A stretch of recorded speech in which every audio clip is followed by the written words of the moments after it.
নমস্কার বন্ধুরা, আমাদের রাজ্যের মাননীয় মুখ্যমন্ত্রী মমতা বন্দ্যোপাধ্যায় আজকেই ঘোষণা করে দিলেন এপ্রিল মাসে লক্ষ্মীর ভান্ডার এবং বার্ধক্য ভাতার টাকা কারা কারা পাবেন এবং কারা কারা পাবেন না। কারণ নতুন বাজেট পেশ করার সময় মুখ্যমন্ত্রী মমতা বন্দ্যোপাধ্যায় লক্ষ্মীর ভান্ডার প্রকল্পের টাকা বাড়ানোর কথা ঘোষণা করে দিয়েছিলেন। সেখানে আপনাদের 500 বদলে 1000 এবং 1000-এর বদলে 1200 টাকা করে দেবেন বলেছিলেন। কিন্তু সেই প্রকল্পের টাকাটা কারা কারা পাবেন, কারা কারা পাবেন না, যাদের বর্তমানে টাকা আসছে না তারা আদৌ টাকা পাবেন কি পাবেন না সে বিষয়ে বিস্তারিতভাবে জানানো হয়েছে এবং বার্ধক্য ভাতার টাকা নিয়েও একটা বড়সড় ঘোষণা করে দিয়েছে। কারণ বার্ধক্য ভাতার টাকা এমন অনেক মানুষ আছে যারা এখনো পর্যন্ত টাকা পাননি। তারা বারংবার আবেদন করেছেন কিন্তু তারপরেও কোনো রকম সুরাহা হয়নি তাদের। সেজন্য মাননীয় মুখ্যমন্ত্রী মমতা বন্দ্যোপাধ্যায় বড়সড় একটা ঘোষণা করে দিয়েছেন, যেখানে এই 2টি প্রকল্পের টাকা আপনারা আগামী মাসে পাবেন কি পাবেন না। বর্তমানে লক্ষ্মীর ভান্ডারের টাকার জন্য আপনারা অনেকে অপেক্ষা করছেন, 500-এর বদলে 1000 টাকা করে পাবেন এবং 1000-এর বদলে 1200 টাকা করে পাবেন।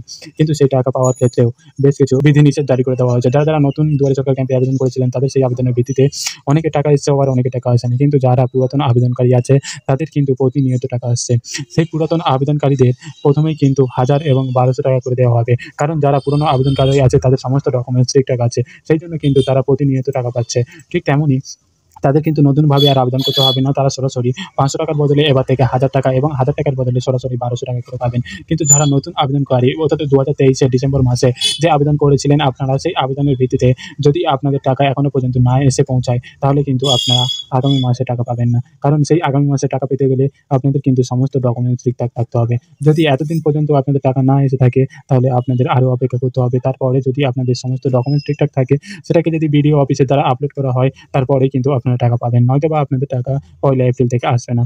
পুরনো যত আবেদনকারী আছে যদি আপনাদের প্রতিনিয়ত প্রতি মাসে টাকা এসে থাকে তবেই আপনারা টাকাটা পাবেন। যারা নতুন আবেদনকারী এখনো পর্যন্ত একটা টাকাও পাননি তাদের কিন্তু 1 এপ্রিল থেকে কোনো রকম টাকা আসবে না। এই বিষয়টা কিন্তু আগে থেকেই জেনে রাখুন। এবং তার সাথে বার্ধক্য ভাতার টাকা নিয়ে অনেকে অপেক্ষা করছেন, বার্ধক্য ভাতার টাকা কবে আসবে। সেজন্য মাননীয় মুখ্যমন্ত্রী মমতা বন্দ্যোপাধ্যায় নতুনভাবে ঘোষণা করে দিয়েছেন, লোকসভা ভোটের আগে আপনাদের যা যা ডকুমেন্টস পূরণ হয়নি সেই সব ডকুমেন্টস পূরণ করার জন্য আপনাদের বিডিও অফিসে যেতে হতে পারে। তার জন্য আপনাদের একটি করে সেলফ অ্যাটেস্টেড লেটারও কিন্তু লিখে বিডিও অফিসে জমা দিতে হবে। কারণ এতদিন পর্যন্ত যে টাকা আটকে ছিল সেই টাকা এখনো পর্যন্ত আপনারা পাননি এবং নতুনভাবে যারা আবেদন করেছেন তারাও টাকা পাননি। সমস্ত ডকুমেন্টস কিন্তু এখন বিডিও অফিসে জমা হয়ে পড়ে আছে।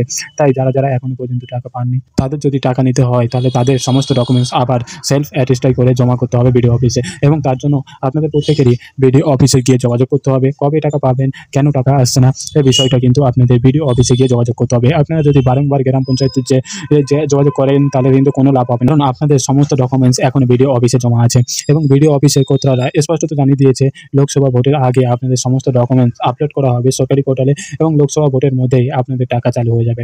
কারণ লোকসভা ভোটের আগে মাননীয় মুখ্যমন্ত্রী মমতা বন্দ্যোপাধ্যায় সমস্ত প্রকল্পের টাকা ছাড়ার কাজ শুরু করে দেবেন এমনটাই কিন্তু ঘোষণা করে দিয়েছেন। তাই আপনাদের এপ্রিল মাসে যদি টাকা না এসে থাকে তাহলে কিন্তু আপনাদের মে মাসে টাকা আসবে, এটা কিন্তু আপনারা ধরে নিন। কারণ লোকসভা ভোটের আগেই যা যা প্রকল্পের টাকা বাকি আছে সমস্ত প্রকল্পের টাকাই কিন্তু ছেড়ে দেবে আমাদের রাজ্য মাননীয় মুখ্যমন্ত্রী মমতা বন্দ্যোপাধ্যায়। তো এই ছিল একটা ছোট ইনফরমেশন আপনাদের সকলের জন্য। যদি ভিডিওটি যদি ভালো লাগে অবশ্যই আমাদেরকে কমেন্ট করে জানাবেন এন্ড আমাদের ভিডিওর নিচে অবশ্যই একটা লাইক করে দেবেন। যারা আমাদের চ্যানেল নতুন আছে অবশ্যই চ্যানেলটিকে সাবস্ক্রাইব করে পাশে থাকা বেল আইকনটি ক্লিক করে রাখবেন। যদি না পাশে থাকা বেল আইকনটি ক্লিক করে রাখেন তাহলে কিন্তু আপনাদের ভিডিওর যে নোটিফিকেশন সেই নোটিফিকেশন যাবে না। সেই জন্য অবশ্যই সাবস্ক্রাইব এন্ড পাশে থাকা বেল আইকনটি ক্লিক করে রাখবেন। যারা আগে থেকে সাবস্ক্রাইব এন্ড পাশে থাকা বেল আইকনটি ক্লিক করে রেখেছেন তাদের অসংখ্য ধন্যবাদ। তো আজকে ভিডিওটি thank you for watching video.